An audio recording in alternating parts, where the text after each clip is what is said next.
Pancasila sebagai dasar negara.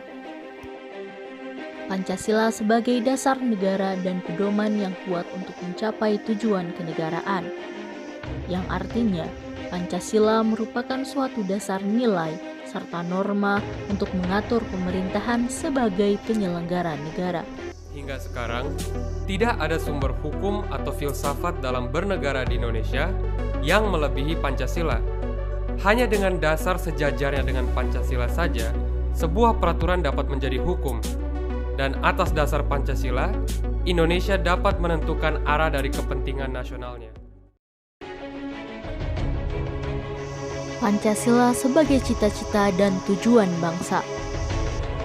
Artinya, Pancasila dijadikan sebagai cita-cita dan tujuan yang hendak dicapai bangsa Indonesia, yaitu suatu masyarakat yang Pancasilais. Dasar negara Pancasila yang terkandung di dalam pembukaan Undang-Undang 1945 memuat cita-cita dan tujuan nasional. Cita-cita bangsa Indonesia adalah rakyat yang merdeka, bersatu, berdaulat, adil, dan makmur. Sedangkan tujuan bangsa Indonesia adalah melindungi segenap bangsa Indonesia dan seluruh tumpah darah Indonesia, mencerdaskan kehidupan bangsa, memajukan kesejahteraan umum, serta ikut melaksanakan ketertiban dunia yang berdasarkan kemerdekaan, perdamaian abadi, dan keadilan sosial.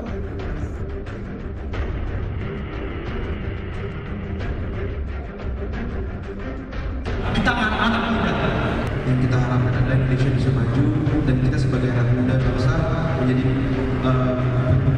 bagian penting dari kemajuan bangsa ini. Apakah pemerintah telah mampu mewujudkan cita-cita dan tujuan dari Pancasila sebagai dasar negara? Ataukah sebaliknya, pemerintah belum mampu mewujudkan cita-cita bangsa di bawah naungan Pancasila sebagai dasar negara? Dulu, banyak pemerintah yang menggelorakan bahwa Pancasila adalah cita-cita kehidupan berbangsa dan bernegara. Disebut sebagai cita-cita oleh karena tatanan kehidupan yang diwarnai oleh nilai-nilai Pancasila adalah amat ideal. Oleh karena sedemikian indahnya, tidak akan pernah secara sempurna bisa diwujudkan oleh bangsa Indonesia itu sendiri. Sebagaimana contoh pada sila kelima Pancasila, adilan sosial bagi seluruh rakyat Indonesia. Betapa indahnya tatanan kehidupan bangsa dan negara di manakala terwujudnya cita-cita yang dimaksud di dalam sila kelima, ialah mampu mewujudkan keadilan sosial bagi seluruh rakyat Indonesia. Padahal sekarang ini, walaupun sudah merdeka sekian lama, keadaannya justru sebaliknya, yakni masih terdapat jarak atau kesenjangan sosial yang semakin lebar.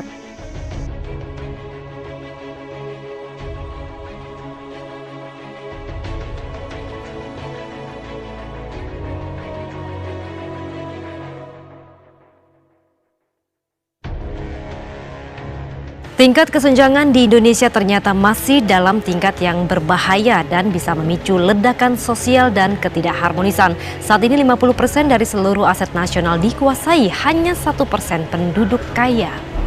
Meski cenderung turun, tingkat kesenjangan ekonomi di Indonesia ternyata masih relatif tinggi dan berada dalam posisi rawan gejolak sosial.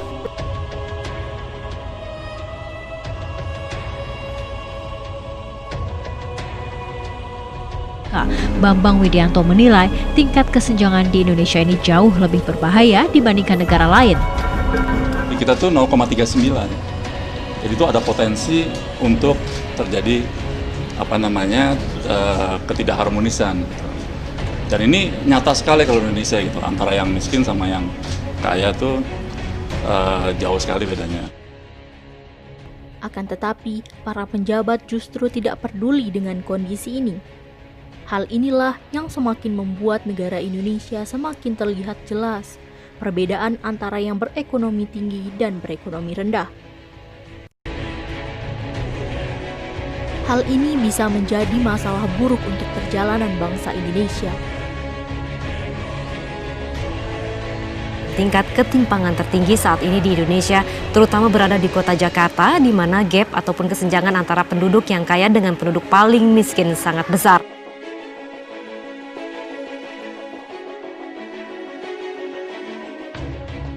Akan tetapi, malah banyak pemerintah yang memperparah keadaan dengan mengambil uang yang seharusnya menjadi milik rakyat atau korupsi. Banyak pemerintah yang hanya mementingkan diri sendiri dan tergila-gila dengan uang.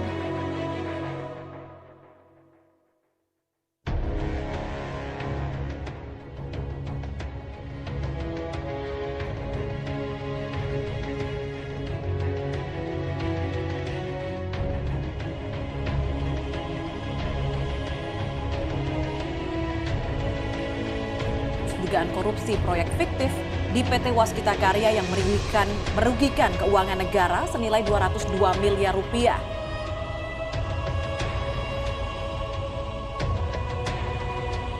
Harus dia mengisi dua sila lain, sila kedua dan sila kelima. Harus menghargai manusia yang ada di dalamnya dan juga harus menjamin keadilan buat orang-orang yang ada di dalamnya. Ketidakpuasan publik atas penegakan hukum telah mencapai titik terendah. Untuk itu, beberapa solusi berikut dapat menjadi jalan keluar dari permasalahan-permasalahan yang terjadi saat ini. Pertama, sangat diperlukannya penegasan hukum kepada penjabat-penjabat yang melakukan korupsi, agar terciptanya bangsa yang bebas korupsi dan memiliki hukum yang kuat.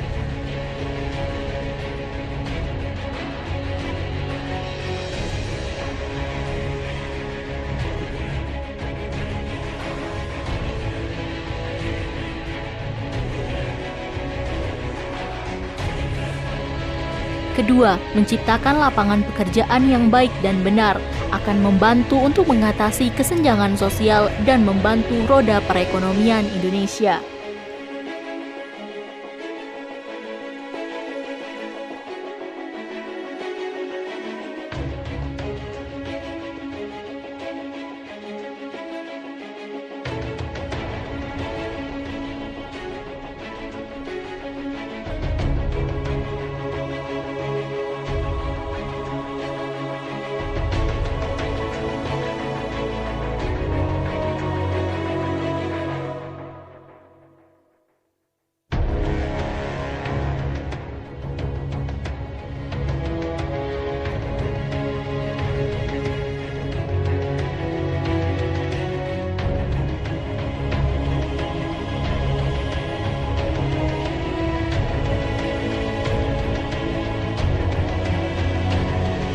Ketiga, memberikan pembelajaran dan mengadakan seminar-seminar tentang Pancasila kepada anak-anak muda bangsa ini untuk menambah wawasan kepancasilaan.